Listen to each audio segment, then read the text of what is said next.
If you want to play Game Boy Advance games on your Android device, this video is for you. Today's video I'm going to be showing you how to set up Retroarch in the mGBA core. Let's jump right into this.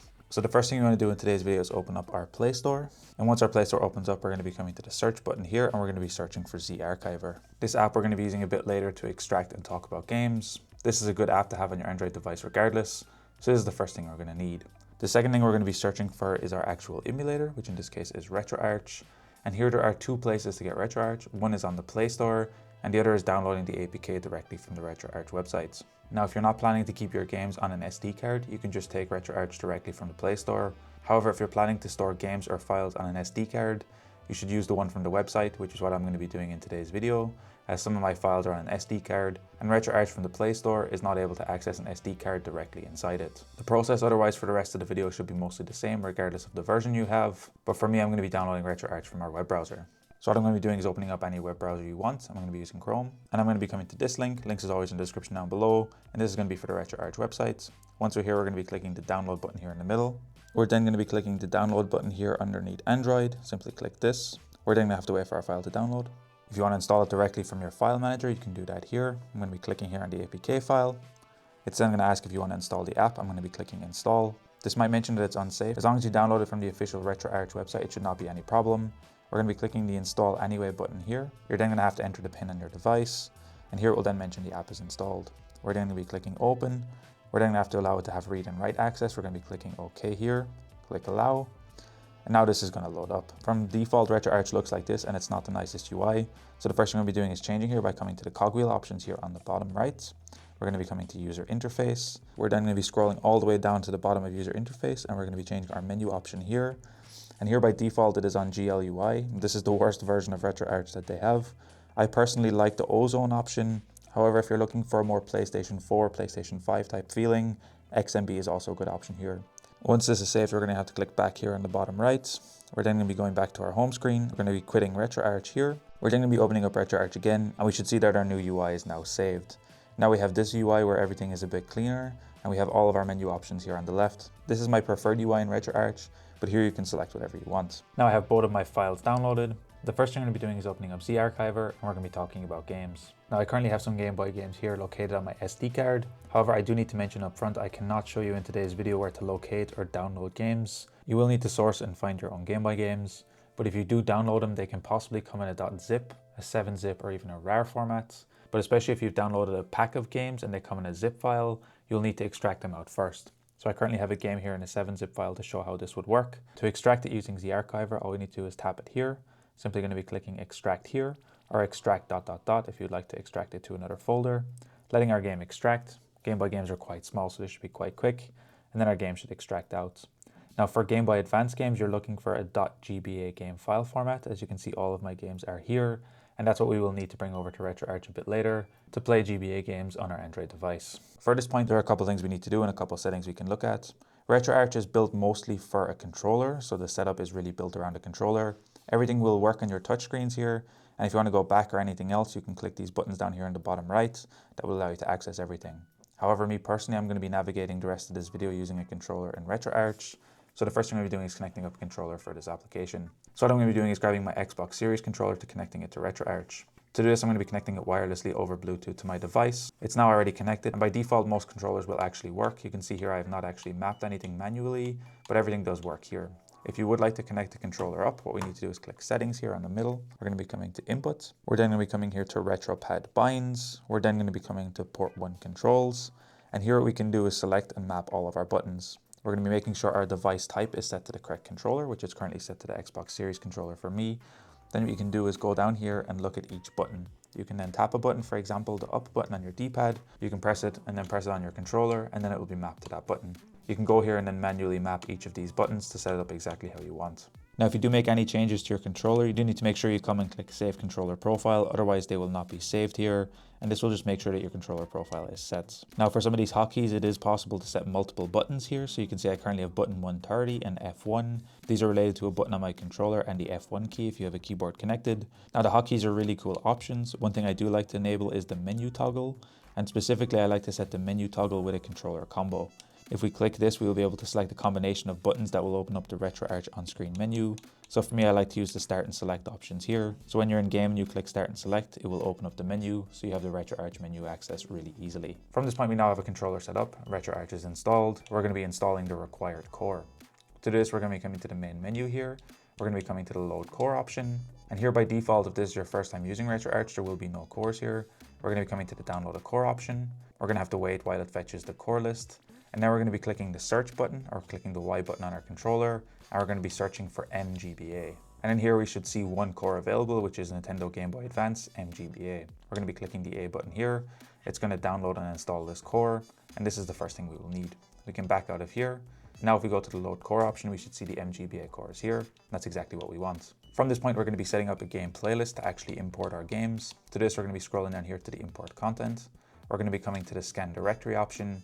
And here we're going to have to locate to where your games are. But your SD card will be named storage / and something. Depending on what the SD card is called, it will show up here. But for me, this is my SD card. All of the other folders are the internal storage on your Android device. From this point, what you need to do is just locate to where your games are downloaded. So I currently have all of my Game Boy Advance games here. Don't worry if they don't actually show up here directly, it's not a problem. What we're going to be doing is selecting the parent folder where all of your games are. I'm going to be clicking scan this directory, and then it's going to take a couple of seconds while it scans through and looks for all the games inside. We can see here at the bottom it will start going through and giving all of your names a game.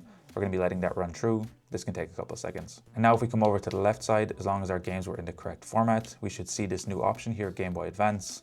And this basically created a playlist for our Game Boy Advance games. So here we can see a list of all of our games. If you do have additional cover art, they will show up here. Now from this point, you can directly load up a game, but we're going to be going through a couple of additional settings first. We're going to be coming to the settings option here.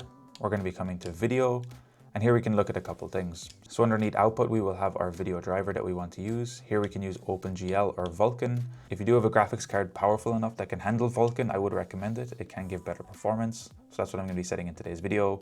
If it does give you any issues, this would be one of the first things I'd recommend changing. Underneath video rotation, I'm going to be leaving it normal, but if you would like to flip your image around, you can set that up here. Screen orientation, I'm going to be leaving the same, but you can set that up here as well. For the vertical refresh rate here, you can experiment a bit.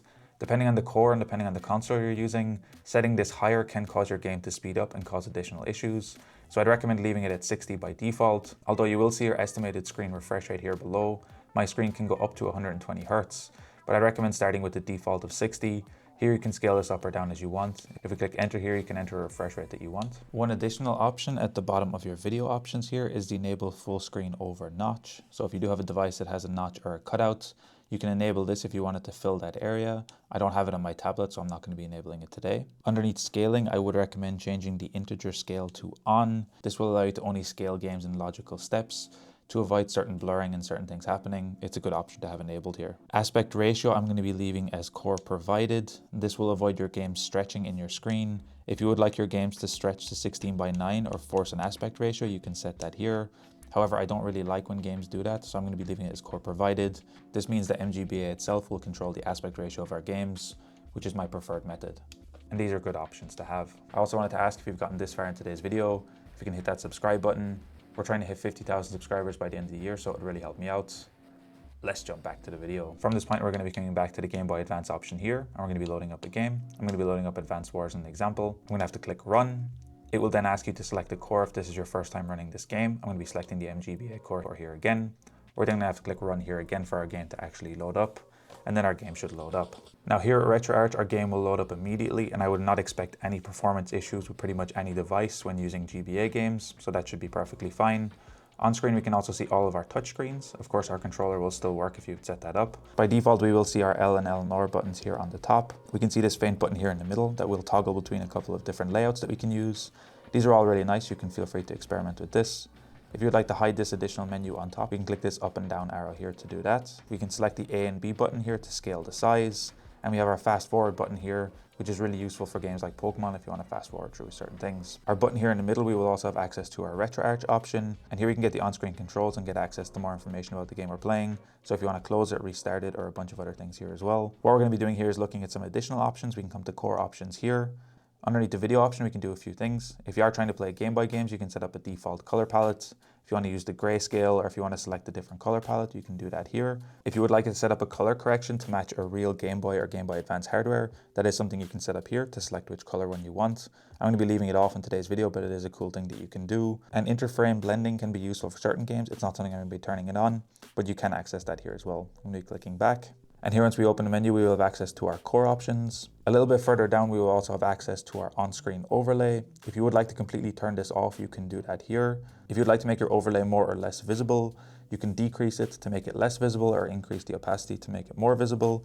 You can feel free to take a look at that here. Now, if we come down here a bit further, one additional thing that can be really nice to set up here as well is the rewind option. And what you can do is enable rewind support. Now, this can cause a performance hit, so if you're running an older system, it's not really recommended. It will allow us to rewind our games to go back into the past, which is really cool. Here we will have to select a number of frames that we want to rewind per step. So by default, it will be 1, and here you can set this up. Now, to use this, you will need to have a map or overlay button somewhere on your controls. So you will have to map it to a certain button to set that up. The last two options here are cheats and shaders. They're not something I'm going to be looking at in detail in today's video, but you can set up both of these additional options here as well. And then finally, for shaders, if this is something you want to do, you can feel free to enable that here. But we will first need to update those. To this, we come to the main menu here. We're going to be looking for the online updater option. We're going to be scrolling all the way down to the bottom. We're going to be updating our shaders. And everything else here, if you want to update, you can do that as well.